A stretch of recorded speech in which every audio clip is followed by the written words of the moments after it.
everybody. Hey, can you hear me okay? I have a different mic setup going on. So let me know in the comments if you can hear me okay, because it looks like you can, but I can't tell for sure. So if someone could let me know, that would be great. Oh my gosh, we've got so many friends in the house today. I see Erica from CreativePro, the one and only fabulous Laura Coyle. Thank you for joining us. This is so great. Steven's joining us and dancing in his chair with me. Love it. We've got friends tuning in from Arizona, Chicago, Cape May, New Jersey.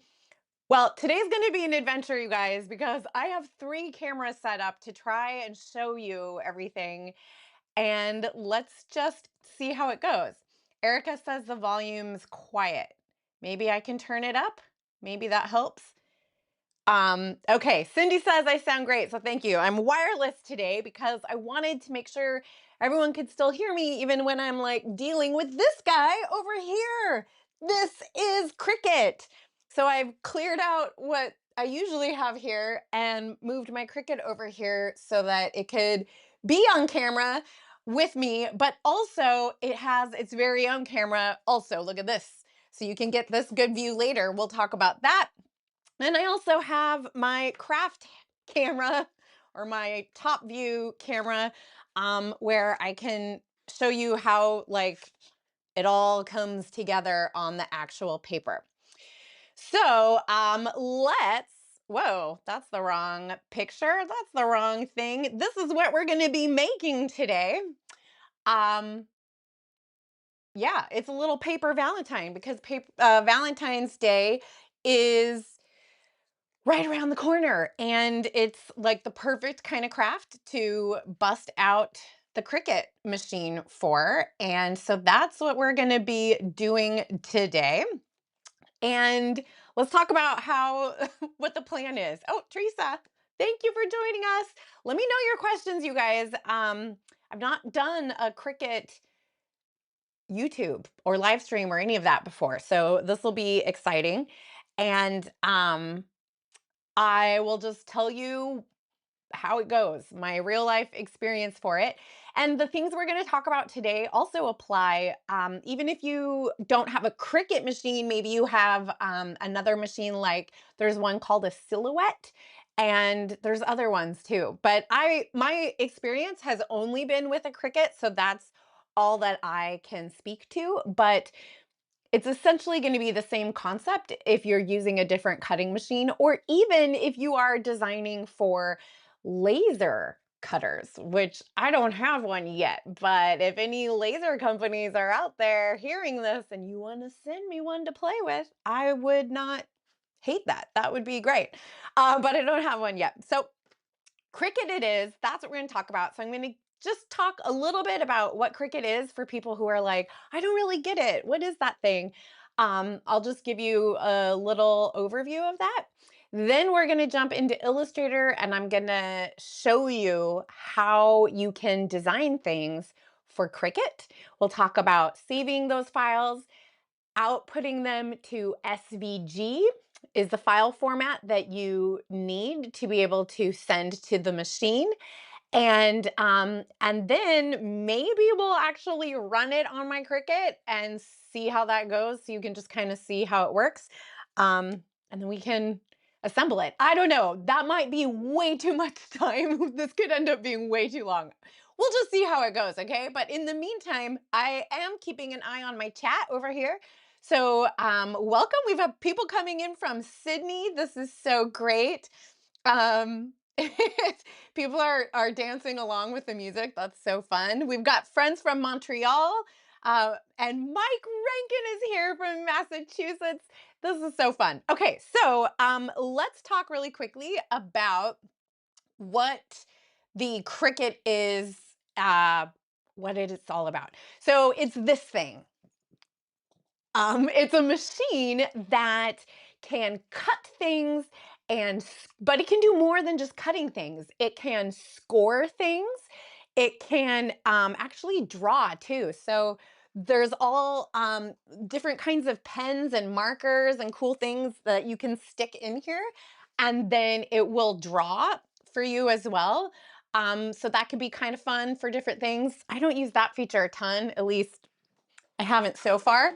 Um, and you can cut all kinds of different materials. So paper is a big one. It's inexpensive and really accessible, but you can also cut things like vinyl, you can cut felt, you can supposedly cut very, very thin like balsa wood.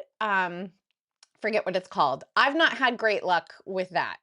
The thing about the Cricuts that's kind of tricky is that like anything, right? Like a printer, even, you kind of have to figure out what the settings are going to be to work best when you're creating this stuff.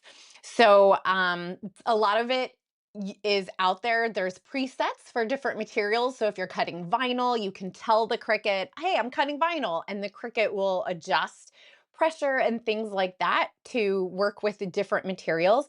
But there is a little bit of a process of experimentation, which is what makes me nervous about hitting go on camera and cutting paper, is because I feel like, I don't know, it's a constant juggle and a little bit of a dance between how sharp your cutting blade is, how sticky your mat is. So we can talk about that real quick. Whatever it is that you're feeding through the machine, you put on one of these mats. And they have mats with different sticky levels, I should say, I guess. There's different stickiness levels. So like this is a standard grip mat. See that? So like if you were cutting paper, this is pretty good. And then there's some mats that are extra sticky or less sticky. You can also cut fabric. You can cut fabric with a Cricut, which is really cool. And so there's just a lot of different things you can do. There's a lot of attachments. So I can show you some of those as well, just to give you an idea of how deep into this you want to go. Where did that's funny. My camera seemed to have quit out. Let's go to Cricut Cam, and there we are. So these are just some of the attachments that I have, and they're all sold separately. This one is a rotary blade. So like this is what you would put in if you're gonna cut fabric, for example, or felt. Um, this one is what's known as a deep knife, or I forget what it's called, but it's basically an extra big knife cutter to get in there. This guy is an embossing tool. So there's all these little tips, and the tips, there's different sizes of tips for like how thick of the lines you want for embossing.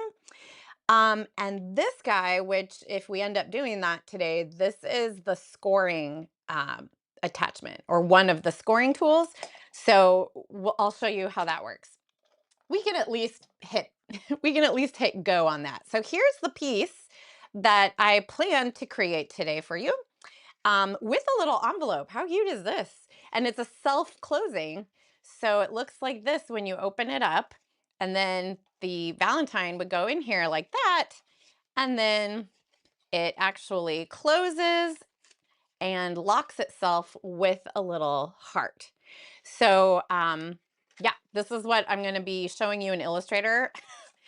Like I said, I'm probably really overly ambitious, and we may just kind of be like a cooking show and kind of jump to the end at some point, but we'll see. But some other things that are fun that I've made with my Cricut is like, this is a cute, look at this. Now, I did not design this. When you are part of Cricut stuff, you have access to files that other people have made. So this was one of the first things that I ever made back when I had no idea what I was doing. And so I just wanted to try something, and I really had no idea what I was doing when I made this. But and I think it opens if I tear it. There we go. Yeah, so it's like a little mama and a baby elephant, and how cute is that? I love it so much. And you might have seen this in other broadcasts. I usually keep it on my pegboard over there because it's so cute. But these were some little things I made last year for Valentine's Day. um, one of the cool features that Cricut also has is called a print and cut. So you also have the ability to design things and print them out and then have the Cricut cut around them. So that's pretty cool. But I made little like bird seed ornaments and I put these on there last year. I think I'm doing it something easy this year, but these are all Valentine's projects. I'm just realizing. This was one that I made, I don't know, some years ago. I forget what this is called, but I learned about it from paper artist Kelly Anderson.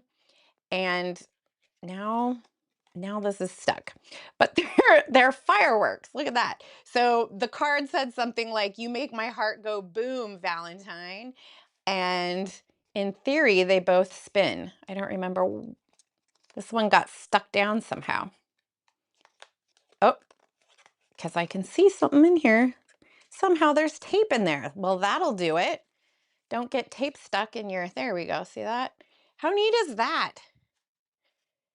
So anyway, the point is you can do so many things with Cricut. And you can use Illustrator to design all the fun things that you want to do. So great. I see that Stephen is asking if there's a good beginner model. Yeah, so there are also different models of Cricuts. I think the Cricut Joy is the least expensive. I think it might be smaller too. And the main differences, I think, between all of the machines is like the size of the materials they can cut and maybe the pressure that it can deliver. So the one that I have is called a Maker 3. I don't know if you can see that there, but this one's called the Maker 3, and I think this might have been one of the top level way back when I bought it. And I don't remember what I paid for it. It might have been a couple $100, maybe 300 bucks or something like that. So like, it's an investment, but it wasn't like the cost of a laser machine. So that was helpful. But so that's a quick overview on the Cricut. Let's see, where's my agenda go here? Yeah. Okay, so let's get into how we design for this because I think it's super interesting. And if you already have Illustrator skills, this might just really blow your mind how it's really fun. For me, when I was really learning Illustrator, designing for Cricut helped really internalize the way Illustrator works because I was actually like, when you talk about like punching out things, or like minus front or minus back or whatever, uh, you're actually making holes in things like so that you physically have holes in things when you run it through the Cricut. And so it's just, I don't know, for my brain, I found that really helpful. But so when we talk about Illustrator today, I'm not going to be like teaching, every tool in Illustrator. I would be happy to, but I think we would be here for a really long time. So I'll talk through it and give you an overview. But it's not necessarily intended for someone who has zero experience in Illustrator. But that is not to say that beginners couldn't do this stuff. But my goal for today's live stream is to just kind of show you how it works, and then, if everyone's really like, wow, this is awesome, but I don't know Illustrator, then we could do another live stream that really talks through those basics at a more basic level another time. So we'll see. I don't know. You guys let me know in the comments, like kind of where you are with things, and we'll go from there. So let's dive in to Illustrator. So here we are with a big blank canvas. And just to show you what the finished pieces look like, this is what I created that ended up, being this and the envelope. So this is what we're gonna try and build today as time allows, but I'm gonna hopefully move kind of quickly. But this is like the finished piece minus this bit over here. Actually, I'm going to copy that just so I don't have to rebuild it. on the other document. That was just a text frame. But this is the final file that we send over to Cricut. And I'll show you how to do that too. Cricut has this software called Cricut Design Space. And basically, this is just the tool that you use to interface with the machine. And you'll see that once we create these files and we export them and upload them into this Cricut software, it's called Cricut Design Space. Once we get the files in there, I'll show you how we tell Cricut like what things should be scored or cut, or if we want to put the pen in the machine and have it draw something, we could do that too. So I'll show you how all of that works when we get there. But for now, let's just take a look at starting from like total scratch, how this would work. And I'm just gonna, we're gonna start by drawing the little hearts.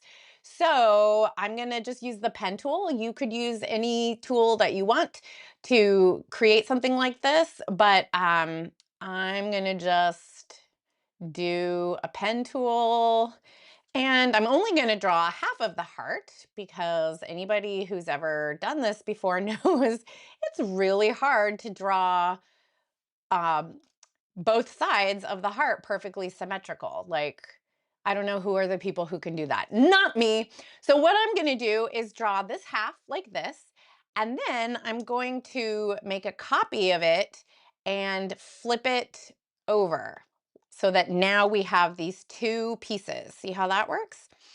And when you are designing in Illustrator in general, but also for Cricut, it's really good to save all your pieces. So later, when we make the slits in the envelope here that become this little cutout, I don't know if you can see that here. We can switch over to this camera. When we have it make these little cuts, we're going to need those halves of the heart. So I'm going to keep those halves, and we'll come back to that. Okay, so how are we getting there?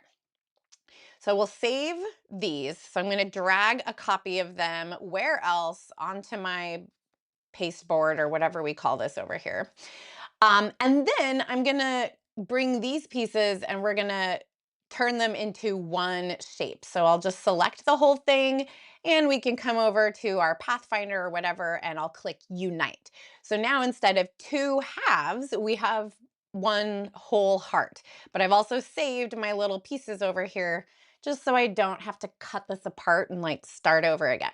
All right, so this is going to be the main piece of the heart, and it's roughly the right size. It's, I think, a little bigger. There we go. All right, so something about like this. It's about 3 inches tall. That's about what I'm looking for. So that is super. That's one heart. This is the one we'll put the text in and to make a cutout in a minute.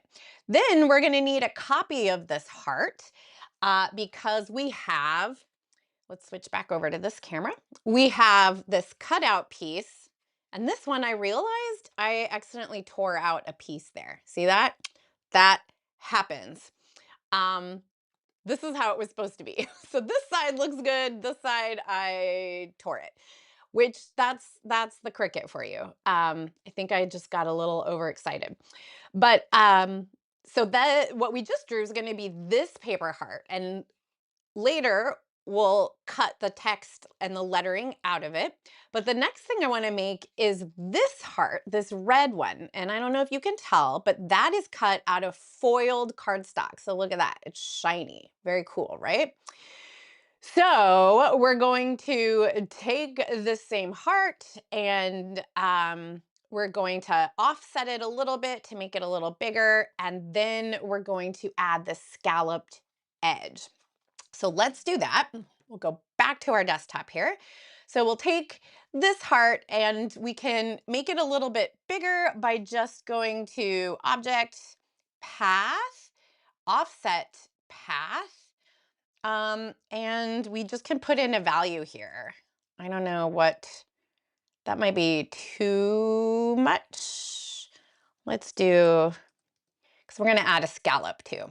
Okay, so we can get rid of this inner heart. And now we're going to add that scallop. So how do we add a scallop? It turns out we actually do that by making the stroke around the heart dashed. So I'm going to open up my stroke panel and I'm going to tell it that I want a dashed line. If we zoom in here, you can see it is indeed dashed, but it doesn't look scalloped. Let's go over here. I like to work in my actual stroke panel better for whatever reason. Okay, so we have dashed, but if we want to actually get circles instead of lines, we can come down here and we're going to enter a dash value of 0. And then we can put in a number here to increase the gap. And once we start making that bigger and increasing the weight and making a round cap, dashed, there we go. So I'm going to increase the weight and you see that we're now getting little dots. And look at that. If I keep making them bigger, they become scalloped. Isn't that neat? So something about like so. And then just so we can see like what this is going to be, I'm going to go ahead and make this red so we know what that's going on. And we'll give it a red fill too. Now, none of this is going to matter when you put it in Cricut because it doesn't matter what color you make the heart here. Cricut will cut it out of whatever paper you put in it. So people like to color code things all kinds of different ways here in Illustrator when they're setting up their files. So a lot of that's going to be personal preference. All right, and this one is going to be, I'm going to give this a fill color too, just so we can kind of see. I'll just give it like this light brown color, maybe a lighter color. And let's give it no stroke. And now to see how this is looking, I'm going to drag it down here and put it on top. And we have something like that. And I don't know that maybe I offset this more than no, that looks about good.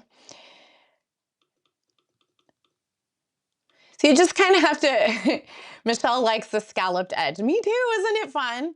So I don't know, you just have to play, whoa, that's not, you do have to have this round cap turned on. Otherwise you can see if I do something different, that is not a scallop. So you want to have the round cap, dashed line, 0 points for your dash, and then the gap is what actually changes the size of the scallops. Oh, there we go. I had it like, I don't know. I guess you got to pick whatever, scallop you like, super scalloped or not. I'm going to try and make it easy on my machine today because I'm on camera and I don't want to have to troubleshoot paper cutting drama. Okay, so I don't know. That looks good. All right, so we have this piece here that we're going to cut the lettering out of. We have this piece with the scallops. And just so you know too, when you're doing this, over here you can change where the scallops fall by adjusting the dashed line. But you can see here we kind of have two scallops crashing into each other. And down here at the bottom, it looks kind of weird. So I like to use the second option because that's going to adjust the spacing so that you end up with like nice points down here and at the top. Okay, so we have this, and then I also liked on this piece, I have a third piece on the inside that I cut out of a thicker craft board. It's not super thick. It's like cereal box thick. But so I wanted that inside here. So I'm going to make just another copy of this. And this one will make, actually, I'll copy it in a minute. Okay, let's talk about how we prepare all this. Because right now, this shape is it's just this heart shape. Those scallops that we have around the edge are not real yet. That's like in Pinocchio. Pinocchio is not yet a real boy. We need to call the fairy godmother to turn Pinocchio into a real boy. And the way that we do that is by expanding this shape. So once we've got the scallops and we're happy with it, now before we expand it, we might want to make a copy in case we want to tweak it later. Because once we expand it, those scallops will become real and then we can't adjust them the same way. So how do we make this real? We come up and we choose Object, Expand Appearance, and we choose one more time, Object, Expand. So we want to expand the fill and the stroke. And you can see now we have a bunch of these little circles. So if I go into outline view, this is what we have. So all of these lines are going to end up in Cricut and end up being traced with a blade. So right now it would cut a heart and then it would cut all these circles out of the heart, and that's not at all what we want. So what we need to do is unite this whole thing. So I'm going to select all of it and I'll go to my Pathfinder and hit unite. And now we see the actual paths that we would be getting cut with the Cricut machine. Okay, so I hope that makes sense. So these are ready to go. We can make a copy now of this and we'll make this one. This would be the deep, the thicker cardstock. So I just like to make the colors here in Illustrator just so I know what's happening. But again, once you get it into the Cricut design space, it's just going to cut out of whatever paper you put in it. So the color doesn't really matter a whole lot. All right, so those are the three pieces. And then let's talk about how we create this shape. Here is the text that we're going to work with. This is a font called After Smile. So I just put it here so I didn't have to fumble around with the font menu here live on camera. But it's just a fun font that I thought would be great and would be fun for this. Now, in order to have the Cricut machine cut the letters, it cannot be text. So right now you can see this is text. I can come in here and just type. So what we need to do is convert this to outlines, which of course makes it uneditable again. So I'm gonna make another copy of this in case I need to play with it later. And then I'm gonna turn this live editable text into outlines. And we do that by going to, where am I always do it with the keyboard shortcut. So I don't even know Object, Create Outlines. Well, I don't even know where it is. Probably in the type menu. There it is, Create Outlines. The keyboard shortcut is Shift, Command, or Option, Command or Control, excuse me, and the letter O. So I'm going to just do that. And you see that now this is not text anymore. Now these are shapes that are that look like letters. You'll notice that Illustrator being Illustrator has also grouped this. So I'm going to ungroup it so that now, and it grouped multiple, oh my gosh, ungroup. Why is that not working? There we go. All right, so now you can see individual letters, okay? So before I just cut all these out, I wanna have some fun with it. So I'm gonna do things like move the O over here. I'm gonna move the V like so, and maybe I'm gonna grab these 2 points on the end of the V and just kind of extend them a little bit. And I'll bring the E over here like that. And we'll put the Y here. I don't know, I'm just making this up. Y-O-U. That's cute, right? Fun, fun. All right, so here's the other thing we got to think about when we're talking about cutting out paper. Because if you imagine the blade going around and cutting all of these letters out, Most of them will be fine, but as you would imagine, it would cut around the outside of the O, but then it would also cut around this inner O. And when we peel this off the paper, the inner part of the O is just going to disappear. So what happens is it would look like this. So the hole that's in the paper would end up looking like this. And I mean, that still looks like an O, so that's not a terrible problem, but the same thing would happen with the little E right here. So these are called counters, the little insides of some of our letters like O's and lowercase e's. So one way to deal with this is to not worry about it. Let them fall out and who cares? Another option is to use a stencil font. So if you've ever worked with stencils before, stencils account for this type of issue, and so they have connections that keep all these pieces from falling out. But I don't always like the look of a stencil font. So a third option is to customize how this is going to work for you. And I decided in my little playing around with this that I was going to delete these counters altogether. So I'm using my direct selection tool to get in here and select these, the little inner paths. And then I was going to just make my own that need to connect to the outside edge. So one way to do that is just using the line tool.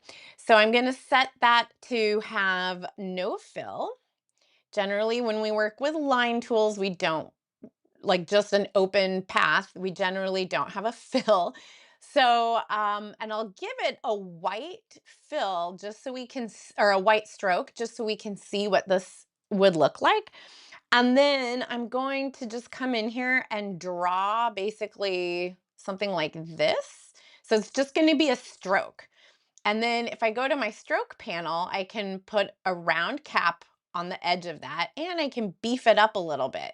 So when we look at it this way, it looks it has that inside of the O, but it's not an island floating in the middle of the O because the island will fall out, but now this will not fall out. So this is how we can save that. Then of course I can select this shape here and I'm going to drag it over and we'll put another one in the E that's going to look like this. So I'm just moving it. Whoops. Sometimes it is really tricky to grab these little pieces. So I'll put one right there. And then I'm going to make one more for this O, and then I'm going to have it come from a different direction just to make it kind of more interesting. See that? Now we've created the little bridge that's going to prevent the inner donut holes from disappearing when this is cut out of paper. So it's a little bit of a different thought process that you have to have when you're building these things. All right, but it's not going to work yet because if we go into outline view, this is what we have. We have these shapes that will be cut out, and then we just have a line that'll be spliced through the middle of it. So what we need to do is turn this from a line, not a closed shape. We need to turn it into a closed shape, and then we need to punch it out from the letter. So here's how we do that. So I'm going to click to select all these little lines, and we're going to go, you could expand it again, but another option that might make more sense to people who are new to this is we can come down to path and we're going to outline the stroke. So right now it's not a shape, it's just a line with a stroke applied to it, but we're going to turn it into a shape. So as soon as I hit outline stroke, now do you see the difference? Now, and we'll go back into outline view. Now you can see it's not just a line, it's a shape. And now, and this one's kind of big, it's crashing into the V. Now, because it's a shape, we can go through and use the shape builder tool to cut it out. So take a look at what this looks like now, and then we'll come back and I'll show you the difference. Because visually on screen, it's not going to look like we did anything. But you have to know, you have to check that outline view to see what's actually happening. So now I'm going to just drag over to select the letter shapes. Remember, they're not text anymore, they're letter shapes. I'm going to select the letter shapes and the little line bits that we just made. And I'm going to press Shift M for the shape builder tool. And I love this tool because the Pathfinder panel is kind of just not easy to make sense of all the time.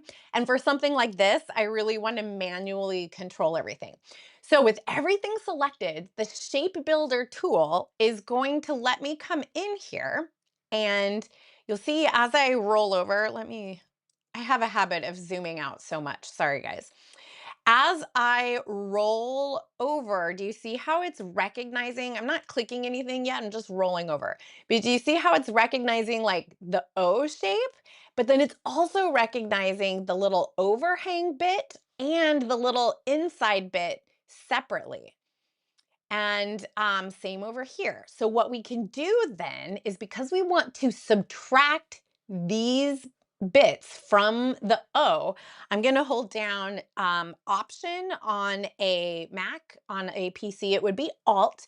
And then I'm just going to click and drag a little line through there. And when I let go, look at that. It's gone now. There's nothing there. I'll do the same thing over here. So I'm holding Alt or Option, and I'm just dragging through there, and then it gets cut out. So here you see all these pieces, but I'm going to hold Alt or Option, drag through, and now it's gone. And now when we look at outline mode, ta-da! Now we just have shapes. Full just shapes. We don't have any inside little donut holes that are going to fall out. So bravo. So I'm getting in and out of outline view, by the way, by pressing Command or Control Y. So now we can take this text, which I'm also going to make a copy of and put over here because now we've done all that work.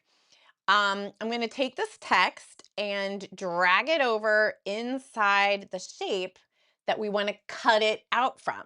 So let's see. Do we want to scale it? I don't know. I feel like that's kind of a good size. Although, with the Cricut, I know Mike Rankin was chatting with me a little bit this morning about, when you're cutting paper or whatever material you're using, you do have to think about the material. So, like, paper is paper and you can cut it out, but it would be really hard to cut out really thin lines from the paper, or really intricate things. You have to be aware of what you're asking it to do. If you're cutting vinyl, for example, you can get away with so much more because the vinyl just behaves a little bit differently. But also, if you were cutting this out of vinyl, you don't have to worry about the donut holes, because when you are working with vinyl, you take it off of your cutting mat using something called transfer tape. So what that means, we'll come over here for a second. If you are putting vinyl on here, when you cut it out, you peel off the vinyl that you don't want, and then you put this other stuff called transfer tape onto the vinyl, and then you peel that off, and that takes the donut holes and everything with it. And then you take that and you put it on your substance, whether it's a shirt or a mug or whatever you're putting it on. So you don't have to worry about the donut holes falling out because the transfer tape will transfer them. But that doesn't happen with paper. So, it's a learning process, and that's okay. It's kind of fun. You just have to know that so you can manage your frustrations. Okay, but now we've got our letters in here, but we need to use our letters to punch a hole in the paper. Michelle is pointing out in the chat. Let's see if I can. Michelle is pointing out that there is an intricate cut setting in Design Space. So that in the Cricut software, you can tell it that you are working on intricate cuts, and it does help. And I think it also does run it, and I think you mentioned it'll make maybe 2 passes with the blade. Um, and I think part of my problem when I try to do really intricate stuff is that my mat ends up not being sticky enough over time. And I think then my paper, I end up just like tearing the paper. And I think that happens for 2 reasons. One, because I think that sometimes if I have trouble, I just think, well, I'll just use more pressure. And I go in and try and like blast everything with more pressure because you can adjust the pressure settings in the Cricut software. Uh, but more pressure is not always the answer. I think the other part of that equation is how sticky your mat is. And obviously, over time, they lose stickiness. But if you look on YouTube, people have all kinds of ways that they claim to re-stick their mats. One of them, in theory, involves taking like a baby wipe and wiping your mat down, and that supposedly revives the stickiness. I've had some luck with it maybe, but the reality is, like any machine, you have to like have new parts every so often, right? Like when your blades go dull, yes, you can jam them into balls of aluminum foil and that might help, but like you're going to have to get new blades every now and then. And my experience has been as soon as I get a new mat, it works much better. So I just get lazy and I get like mad, like this mat should still be lasting. And so sometimes I push it and then, then you don't get the results that you want. So you just kind of have to know that and plan for it and work with it. Anyway, all right. So hopefully that answered some of these questions. So let's talk now about punching a hole through here. So we need to remove this from the heart. So because this is all one piece now, I can just select both. And now I can come over to the Pathfinder and hit minus front. So it looks like it filled it with white, but it didn't. If we drag it off the pasteboard, you can see it's actually a hole, right? So that's exactly what we want.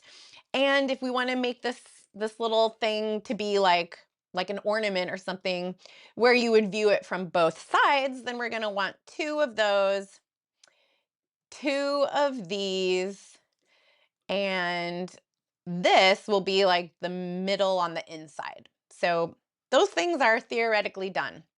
So let's talk about we're so this might be a longer live stream today. I'm cool with that if you guys are cool with that.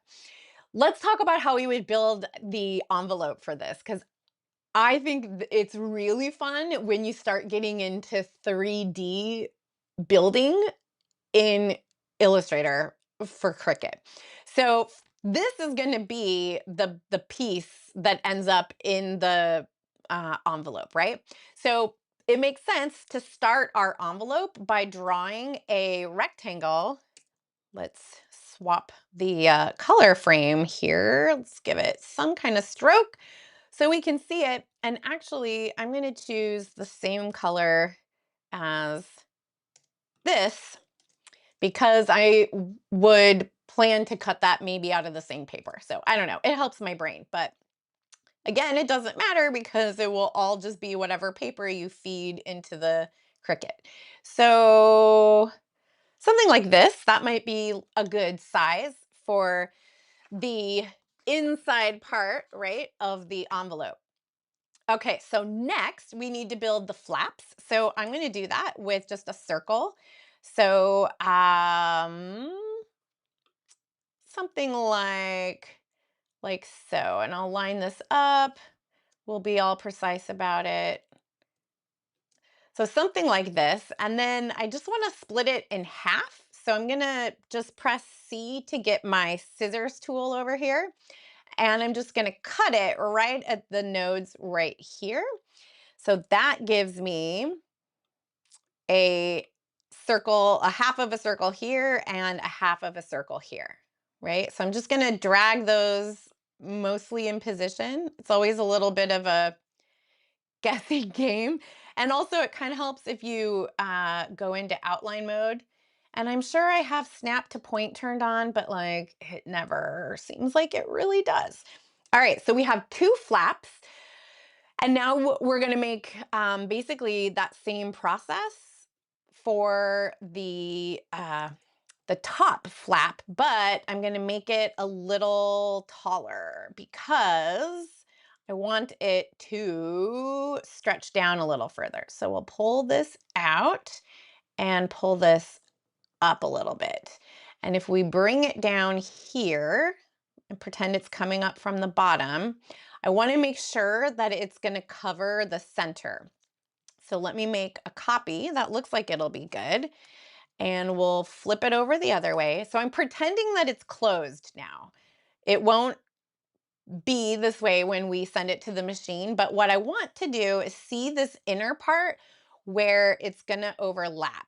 So if I wanted this to be bigger, then I need to, then I need to make these pieces bigger. So let's actually, I'm gonna stretch it a little more like that. Okay, so now I'll paste a copy of this and flip it over. I want a bigger overlap because I want the heart to be a little bigger. Okay, so this is what it would look like when it's folded over. The top and bottom flap would have this much of an overlap. So we'll just pretend that it's closed for the moment, and I'm going to draw the little slit that will have the heart going through it, right? So like this part, this little slit up here. And I'm going to do that by just using a rectangle, and I'm going to grab the corners and pull in so they're rounded like that. And remember those little heart bits that we had over here? We're going to grab these, grab a copy of these and scale it down much, much, much, much, much. Oop. And come on, am I the only one who really sucks at grabbing things in Illustrator? You have to be way too precise um, with how that all works. All right, so what I want to do is make sure that this heart is going to fit within this little cutout. So like this should be pretty good. That I think should work. And then I also want to, yeah, we'll leave it like this for now. All right, so that looks pretty good. We'll make this have the same cutout like that. Okay, so we've got our heart. I'm going to group these two pieces. What else did I just click on? Just want this and this. Okay, so I'm going to group those. And I might separate them a little wider. So I'm just going to nudge them each out a little bit. And then I'm going to shift click to select them. There we go. And I'm pressing Command G to group them. And I'm going to group it with this flap right here.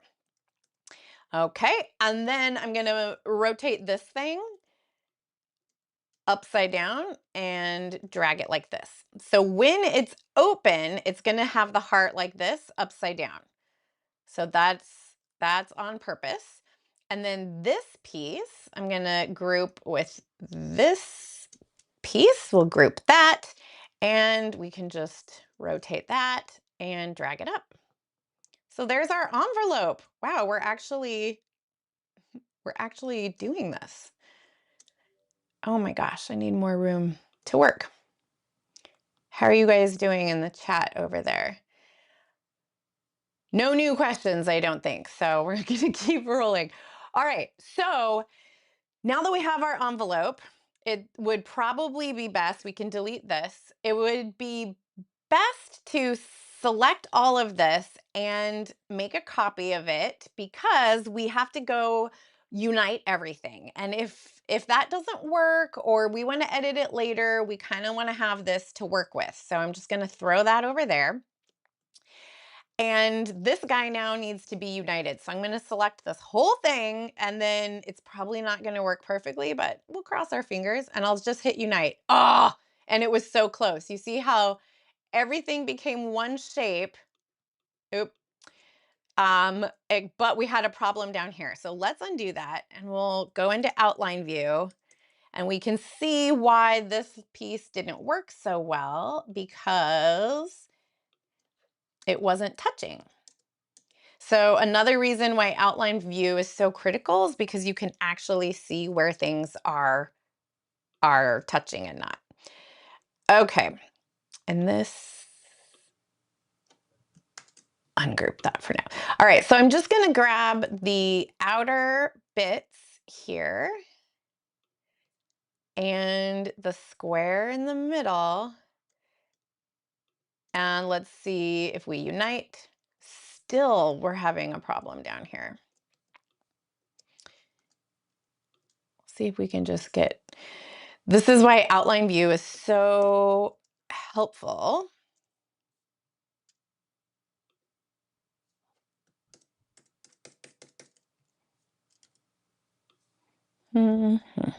Try one more time.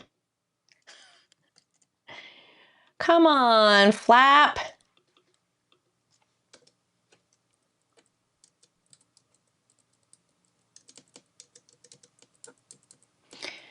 Just trying to get it in the right spot. There we go. All right, so this is what we want. So you have to unite it, and you have to be like point perfect with your anchor points to get everything in. But this is the ultimate shape, right? So this is what it is gonna look like. We have the heart on the bottom. Here, we'll switch to this cam. We have the cutout on the top, flaps on the side, and then the heart cut at the bottom. Now we need to tell Cricut that we want it to score these lines right here. And also we want it to score two little lines here so that the heart folds up. I mean, obviously you can fold it without a score line, but it makes it easier. So let's tell it to do that. So we'll get out of outline view, and we also want to knock this out actually. So we'll do shift. I want to make sure that this is a whole here and not like a separate piece. Okay. And these, let's see. Let's look in our layers panel at this. Okay, so here's what we want to see in the layers panel. We want to see that this shape, this envelope, is what's called a compound path. So you can see that right now, if I select it, it does say compound path because it's got this loop, but it's not including these guys down here. So I'm going to shift to include those, and we'll go up to Object, Compound Path, Make. And that way, this whole thing, including the slits down here and the cutout here, is all going to be seen as one piece, because that's what it is. All right, so it's kind of important to keep an eye on your layers panel over here. So you can see this object that's selected is now compound path, and it includes the heart slits and the cutout. All right, so now let's add the score lines. So I'm just going to draw a box here. Now, people have said that score lines can't be a box in Cricut, that it needs to be separate lines. And maybe that was true in the past, but I just did this yesterday and I tested it and it worked. So we're going to try it. So all we're doing is drawing another path. And once we get into Cricut, we will tell Cricut that this path is not to be cut. It is to be scored. So some people like, when they're setting up their files, to put score lines with like crazy colors just to make them, stand out as different. So I'll make this one green. Not that it shows up terribly well. What would be better? Maybe a brighter green? Maybe. All right, so now we need to make two little score lines here. So I'm just going to use the line tool, and I'm going to click and drag a score line here, and we'll copy it over here. Now in Cricut, nothing about these score lines is different. They're just paths. All we're sending over to Illustrator or to Cricut is paths.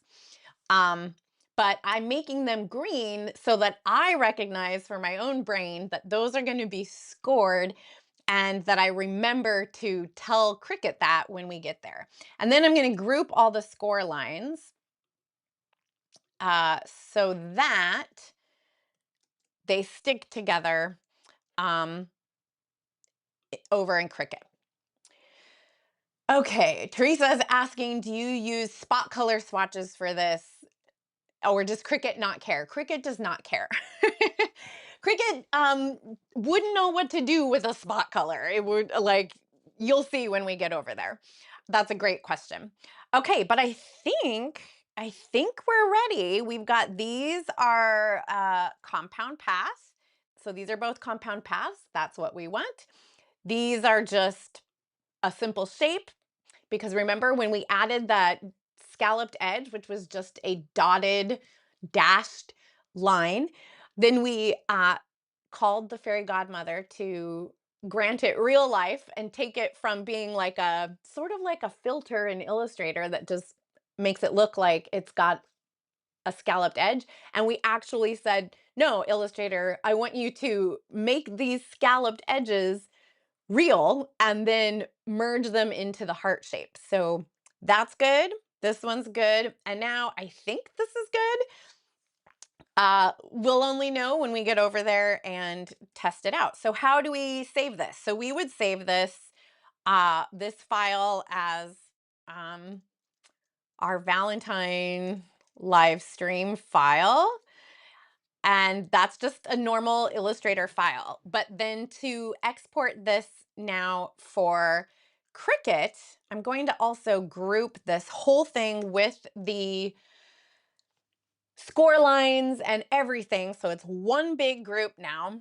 And now I'm just going to export this whole artboard as SVG. So you can do this a lot of ways. You can go to File, you can just save it as SVG. You can export it as SVG.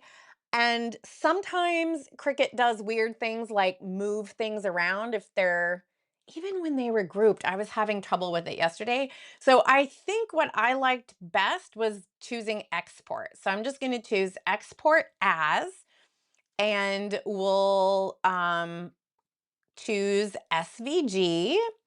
And I definitely want to use the artboard so we don't end up with all the extra junk on the sides. We don't want that. So that's why I dragged it off to the sides, because now we're telling Illustrator, just worry about what's on the artboard. And we'll just export this.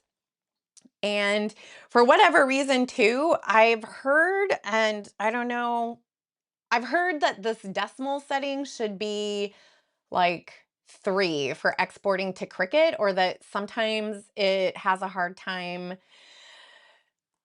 reading things properly. So that's what we'll go with, and I'll click OK. And now we're ready to take this over to Cricut. So I'll pop over here, and this is my canvas space. When you first launch Cricut, it shows you the home screen where they try and sell you all these other files that people have made, so you can see like what's possible, and there's some cool stuff in here.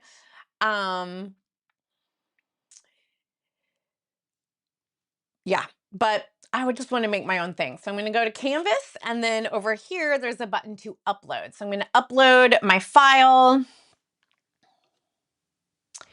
and we put it on the desktop, SVG, and let's cross our fingers and hope we don't have to troubleshoot it. Look, so there it is. Then we click continue. Here it is. We could give it names and keywords and all of that. I'm just going to hit upload. And now, look at that. It shows up in our Cricut design space. And they've made a lot of updates to this over time that have made it a little more user-friendly. So that is appreciated. Now, the first thing we have to do when we get this in here is ungroup everything, because all of these separate pieces, no matter how you set it up in Illustrator, Cricut just groups everything. So the first thing we need to do is come to our layers panel. We've got layers just like in Illustrator, and we're just going to click this button here to ungroup it. And now we can see that we have individual items. So when I click on this object, it's saying that's this piece right here. Here's another one. Here's the dark crafts cardstock down there, and then these two guys. Then our envelope is still a group, and that's okay. We can twirl it open, and we see that it's a group made of two pieces. We have this green thing that I hope included the scores. We'll see. I think it did. Yeah, if we twirl that open, you can see that because we grouped them in Illustrator, we have the square here, which is currently set to cut. We'll change that in a minute. And then we have the two little lines that are down here in the, can I not? I can't use my same keyboard shortcuts always to zoom in on this, but here you see the two little scores right there.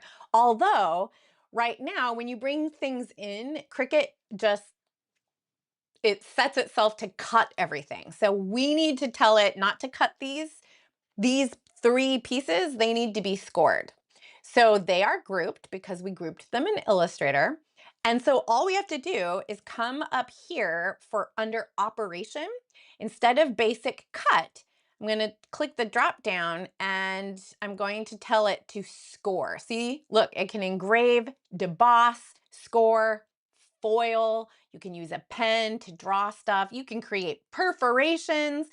So many options. I just want score. So I'm going to choose score, and that will turn it into dashed lines here in the workspace. So we're almost there. There's one more thing we need to do in Cricut, because even though we have grouped all of these envelope bits, right? So we have the actual shape and then we have the scores. What will happen is if I click my Cricuts, if I click make, save. Okay. Yeah, save, live stream, whatever. Okay. When I click make it, it's going to separate all the different colors of things onto different mats. So we'd have to run through a different mat for each color of paper we want to cut. There are ways around that, but we're not going to do all of this today. I just want to show you the envelope here.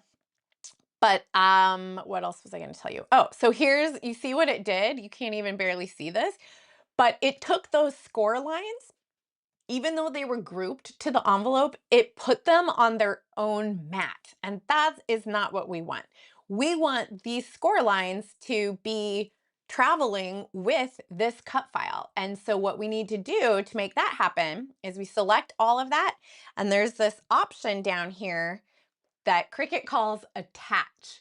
And that means when I click on that, that it takes all these envelope bits and it's basically a group, but in Cricut, even when things are a group, they're not attached the same way. But what it means is that now when I click make, it will show up together with the envelope. You see that? So this will be cut and this will be scored. So I was planning to just run this one piece through today to show you how it works, just because it'll take, it'll take a minute. But also people sometimes ask, like, do you have to have everything on separate mats? And the answer is no. Cricut doesn't know what paper you are running through.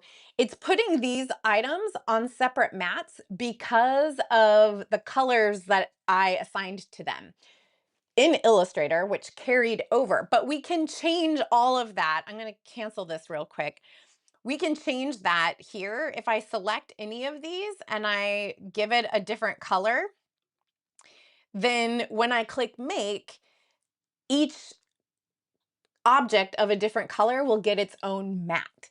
So now I would have a separate mat. So I don't want that in this case, but you could, and this is what I usually do because like I hate running things through multiple times. So what you could do is when you get over here, you can actually move them. So I could say, hey, I want this to be on the same mat with, let's say, the red hearts. And then that'll move it over here. So now we have three. And then sometimes what I do is like drag this one that I want cut out of craft cardstock. I might drag it down like this. And then if I cut a piece of cardstock and I stick it to that section of the mat, then it will get cut out of that cardstock. So I could put the red foiled cardstock up here, just cut a big enough piece to make sure it fits. And thankfully there's a little grid here. So I could cut a 4x9 piece of red foiled cardstock and lay it down. And on the same mat, I could cut out a little, what is this? 5 by something, 4x4 piece of the craft, and then I could just run it through and it's just going to cut. It's going to cut whatever you put on the mat. But for whatever reason, some people, don't like to work that way. And then you have to like trim the paper ahead of time. But you can minimize waste that way. You can save time, but it can be annoying also sometimes. So up to you. But anyway, I'm going to hit make and I'm just going to do this piece here because then I can show you the scoring and the cutting all in one mat and we don't have to just do a whole bunch of things. Okay, so let's see. We'll do that. We're going to set this. So it's ready to basically print or run 3 mats through the machine. But I'm only going to run this one and we'll just hit continue. And then it's going to Bluetooth. I hope this works because I don't remember if I had to plug in. There's another cord I didn't plug in. Oh no, it should be working. Maybe. There we go. It worked. Okay, so it's connected via Bluetooth to my Cricut. And now I'm going to tell it what material I'm cutting. And this is where you can choose. These are the ones I use the most often, but you can browse all kinds of materials. Um, I mean, it can cut, here's like fabric, all kinds of fabric. I mean, I I've not had super great luck with some of the more tricky pieces. There's a lot of trial and error and it's like the reason why I don't do color printing at home is cuz I just always feel like I'm wasting so much material. But um I'm going to use one of my bookmarked pieces. Where'd it go? Here we are. And I'm going to tell it medium cardstock. And now it's going to say, okay, load your stuff in and put in this piece here. So that is, I'm going to show you on camera and then we'll jump over there. That is asking me to put in my scoring tool. So see this? This is not super sharp. It's just a scoring blade. And then we need to also put our paper. I need more desk space. We need to put our paper onto this mat. So the mats are always, when you're not using them, you really got to keep them covered with these sheets because otherwise they will really lose their stick fast. And I just realized that the hearts that I had set up here are sideways. So let me edit this. Can I do that? Yeah, let me go back and show you what I'm doing. So I just realized that I'm going to put this paper down that has a print on it. And so it would be sideways if I don't rotate these hearts. So I'm just going back in here. You can edit the layout of how they're fitting on your canvas because I don't want them to be upside down. So we'll click done. Okay, and now we'll get our mat ready. So this paper that I'm using is not really 80-pound cardstock. I think it's only 60, but in my tests yesterday, I was like not having great results.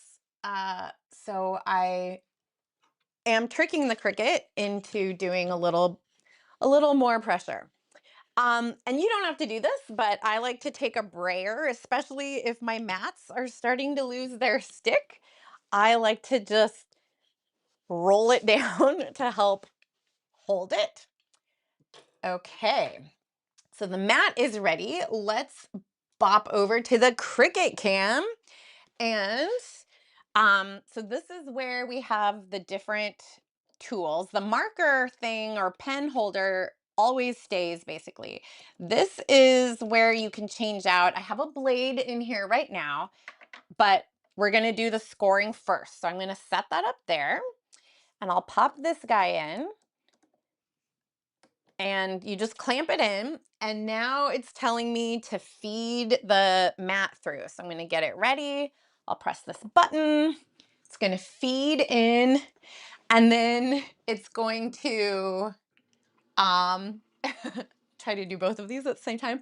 It's going to check it and make sure like it knows what size mat is there. It's checking to make sure I have the right tool installed. So if I hadn't, it's looking for that score tool. So if I forgot and I still had the blade in there, it would be like, put in the scoring tool. So it's happy now. It knows it has the right tool. Everything is good to go. So I'm going to hit the play button and that is going to run through.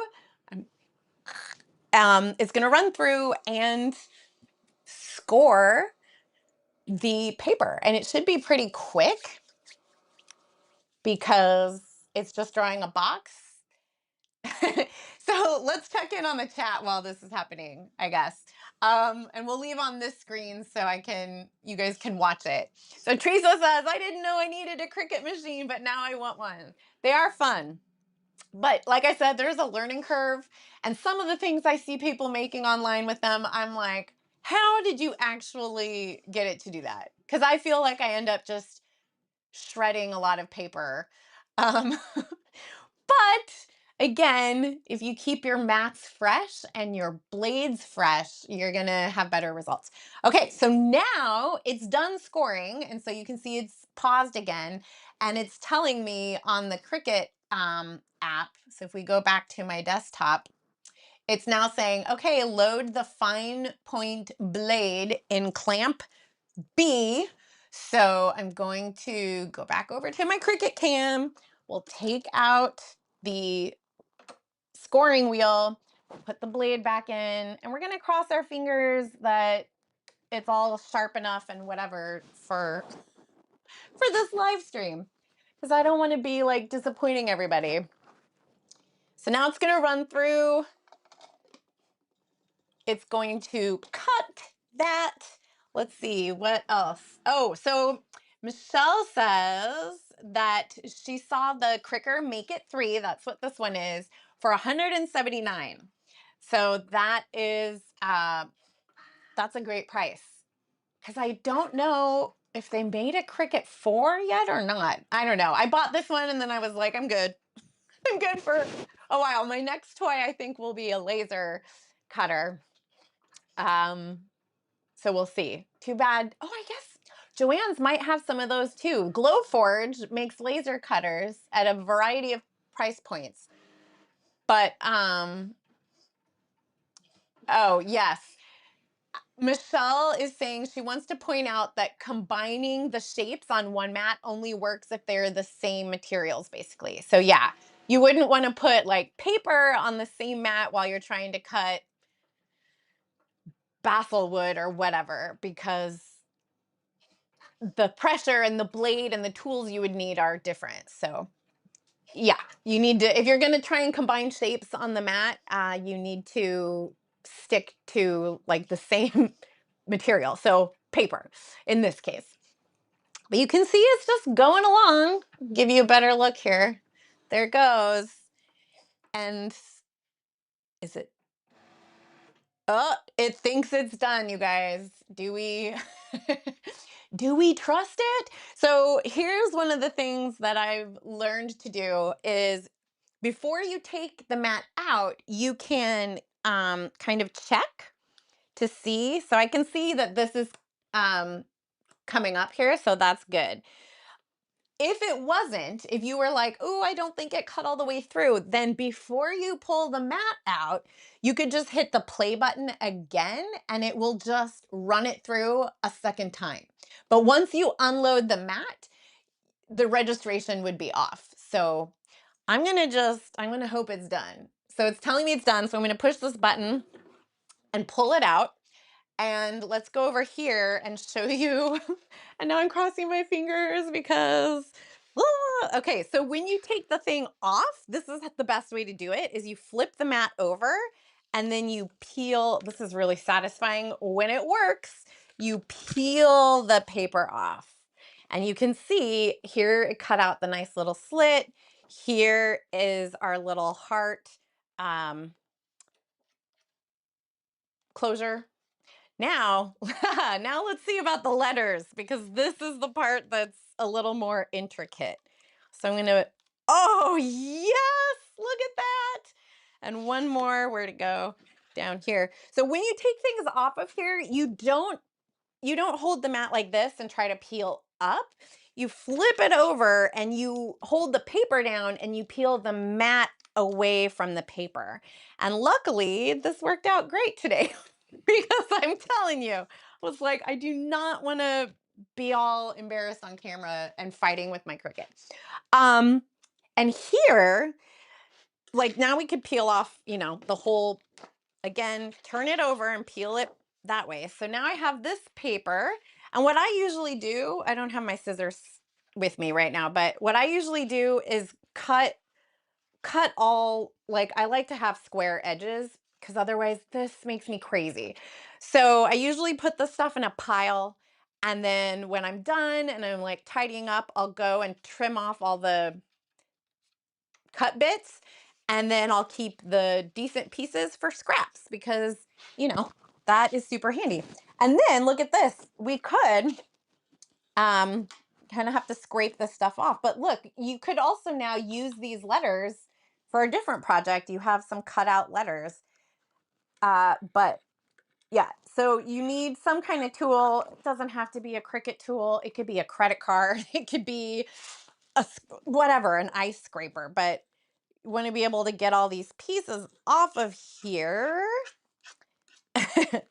So if depending on what you're cutting out, somewhere I have a bigger scraper so you can just get it all off. And then we want to put our cover back on.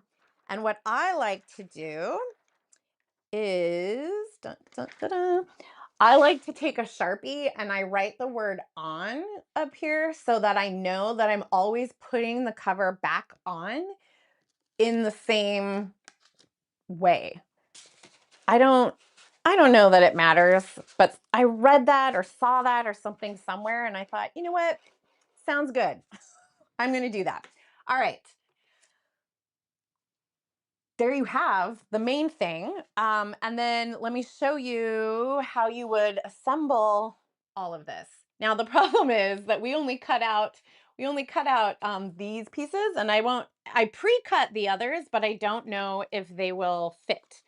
So I'm gonna do a swap so that it all fits, because I doubt I drew the exact same heart today as what I did before. But let's take this over to the craft cam. So here would be like the two foiled hearts. Here's the craft cardstock one. And then here are the two little cutout paper, whatever, right? Like that, right? And then you get yourself a good glue stick. Oh, and sometimes one of the things that I like to do that's helpful, because I'm like a disaster with glue, is, and I have it just over there. I forgot to drag it over to this workstation, but it's an old book, and I just use it as like to put under my things when I'm gluing. So if you are a mess with glue, that might help you too. But today I'm going to just wing it. But so I'm gonna just put some glue on here. This is this is my clean desk because it's my computer desk, not my craft one. But we can put this down, make sure it's lined up, press it all good, flip it over, put some more glue on the back. You guys, I can't believe we did this all. Like, I know it's been more than an hour, but I didn't know how far we'd even get. Michelle says barely art glue is amazing. That is good to know. I'll put this on the screen here. Barely art glue is amazing.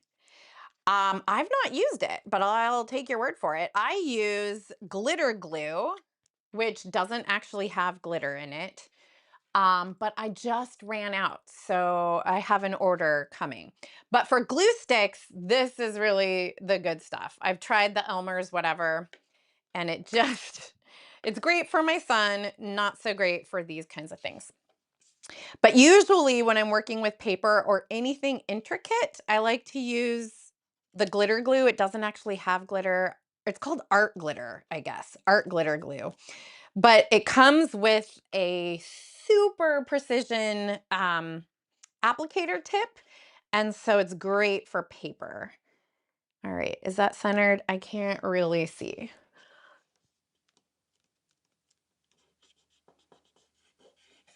And yeah, you can also buy, Michelle is pointing out that you can buy precision applicators and things online, on Amazon or whatever. So yeah, everybody kind of has their own favorite things. But how cute is this? And then, will this fit the envelope we cut out? I don't know. Let me see. Here it is. Oh, it did. I wasn't sure if I made it the same size or not, but so look at this. So then we fold it over, fold it up, fold it down, and then we take our little heart flaps, and you could use this paper that I've chosen to use is printed on both sides. So it's kind of fun.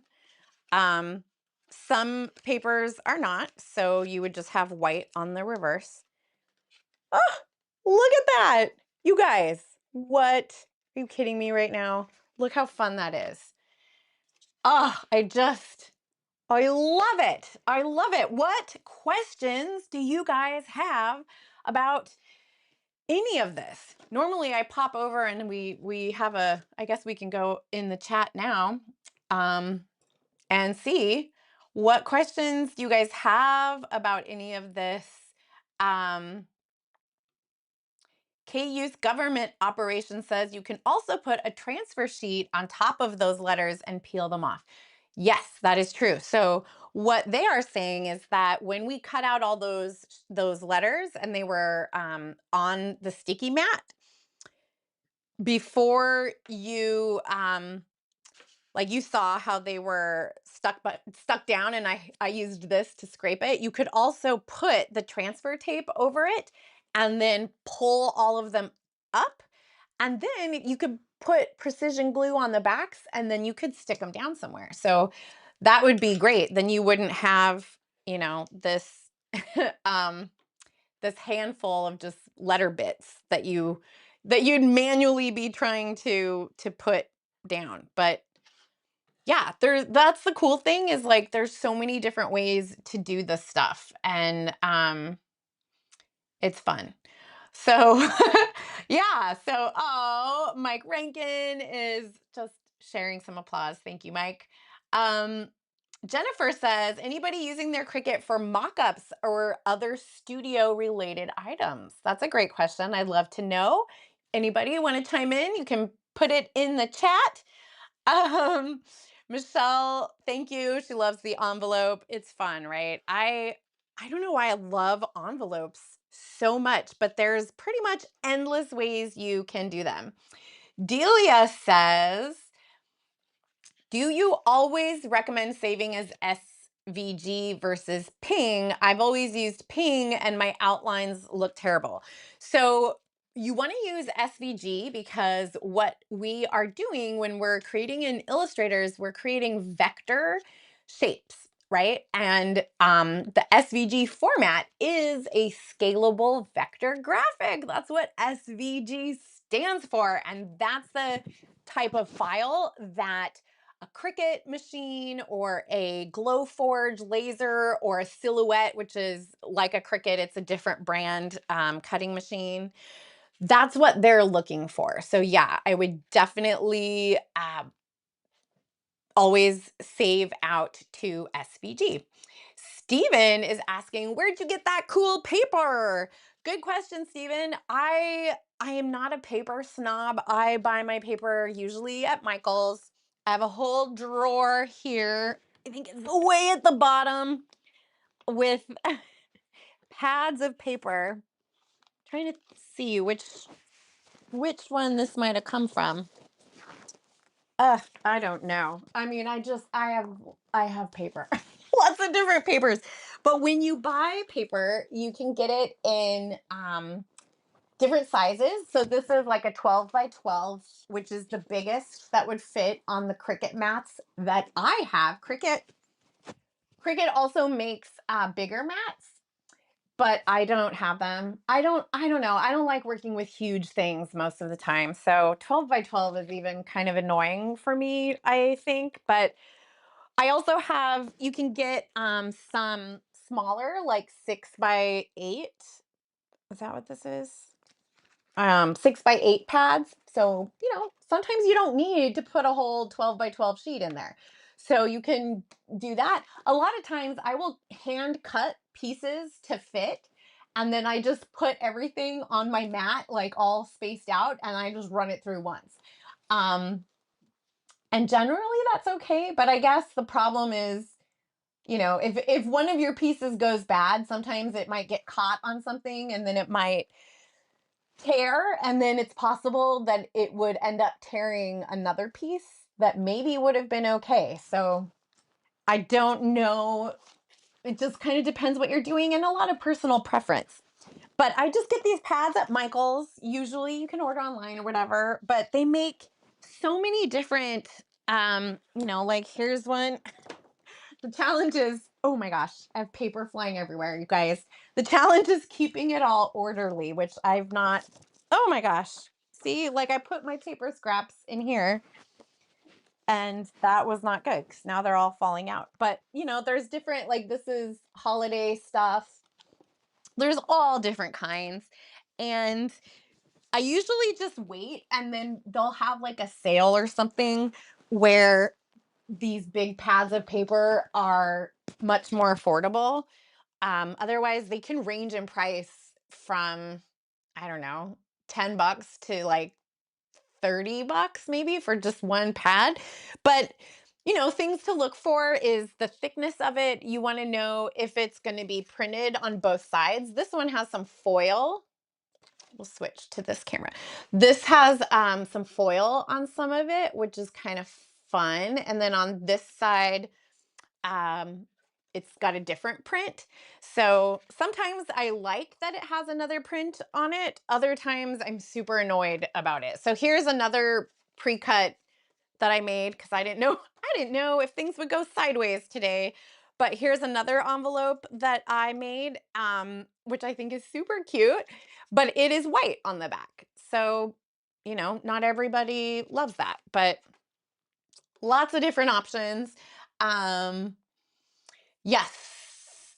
Let's see. Oh, Noelle says, does your SVG sometimes load in incorrectly no matter how many times you reload it to Cricut Design Space?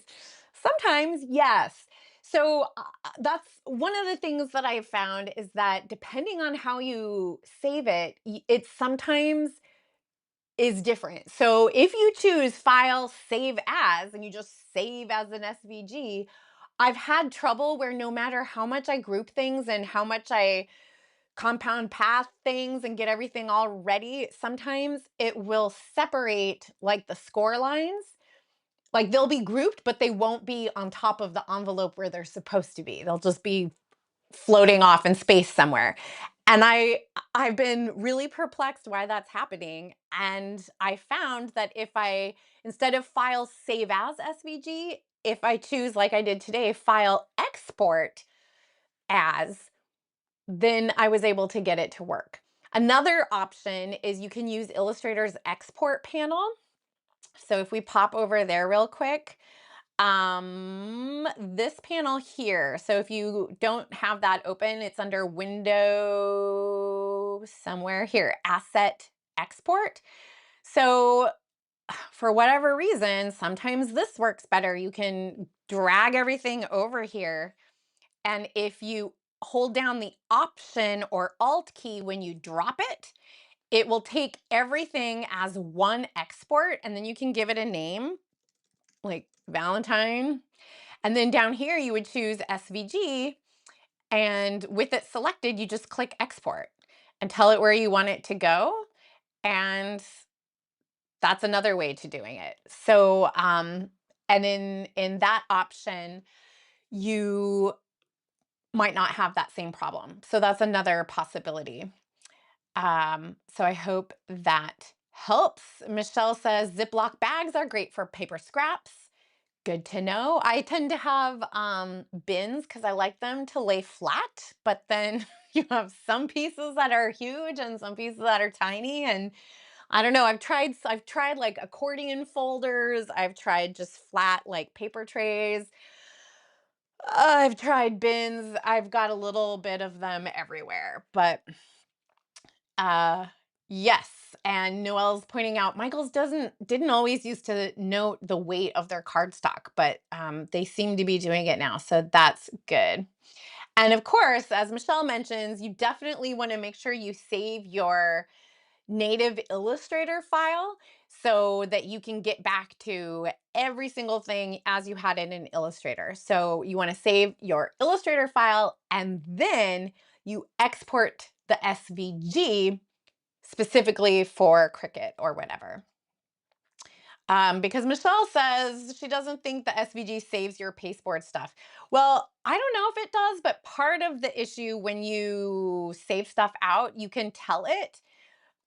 So if you do like file save as, I mean, I guess we could test it and we could choose SVG. One option is, Michelle, I don't know if you've seen this down here, but this option to use artboards or not generally is what you use to tell Illustrator if you want it to include all the stuff on the edge or not. So if I don't check use artboards, whoa, I got a Z up in here. There we go. This is what I want. There we go. SVG. If I don't say use artboards, let's see. Let me rename this like Valentine. Why is my caps lock on? Valentine no artboard.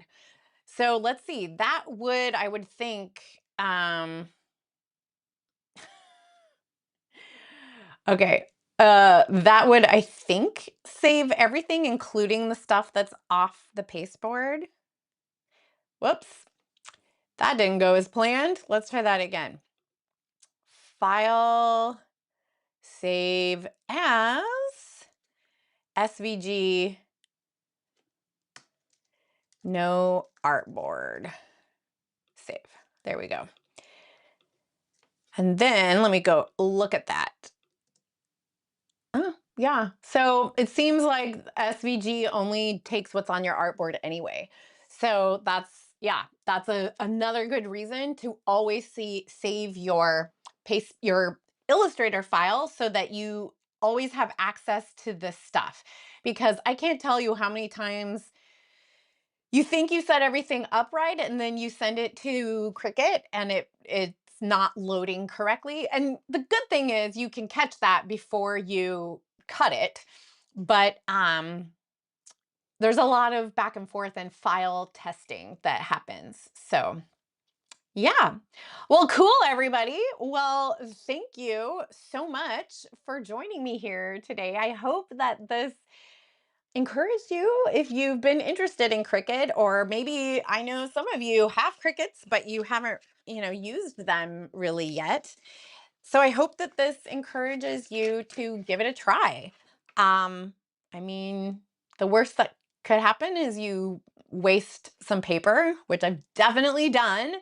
But the more you play with it, the better you get at it. And I kind of go in spurts where like I do cricket stuff and then I put it away for a while and then I'm like into something else, sewing or jelly plate printing or something. And then I come back to Cricut and I'm like, oh yeah, I forgot all my settings, or I forgot which were my sharp blades and which were my dull blades and whatever. So, like anything, the more you use it, the more you get the hang of it and it stays fresh in your mind, etc. So, thank you for joining me. If you have more Cricut questions or any like Adobe or anything we can help you with here at Creative Pro, let us know in the comments what else you might like to see covered in a live stream. And otherwise, thank you so much for being here, and I will see you next time.